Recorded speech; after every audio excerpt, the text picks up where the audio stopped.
Pakistan, Bharat war zone మొదలైనట్టుగానే అనిపిస్తూ ఉంది. ముఖ్యంగా ఈరోజు మధ్యాహ్నం తర్వాత పాకిస్తాన్ మాత్రం విపరీతంగా మిస్సైల్‌లను పంపిస్తూ ఉంది.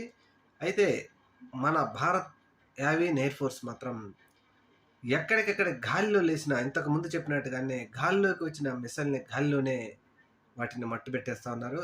విజయవంతంగా మన భారత ఆర్మీ కూడా సమాధానం ఇస్తా ఉంది పాకిస్తాన్‌కి. అయితే మన శక్తిని తెలుసుకోవడానికి ప్రయోగిస్తున్నారా?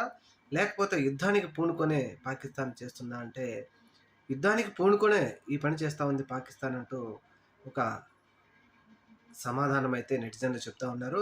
ఏది ఏమైనా పాకిస్తాన్‌ని మాత్రం తప్పకుండా మేము ఇంతకుముందు ఉగ్రవాద స్థావరాలను మాత్రమే మట్టుబెట్టాం. పాకిస్తానీ ప్రజల మీద ఎటువంటి కక్షపూరిత చర్యలు మేము పాల్పడలేదు అంటూ భారతదేశం చెప్పినప్పటికీ పాకిస్తాన్ మాత్రం మాకు యుద్ధమే కావాలి అనే విధంగా ముందుకెళ్తా ఉంది. చూడాలి మరి రాబోయే రోజుల్లో ఈ యుద్ధం ఎంతవరకు వెళ్తుందో.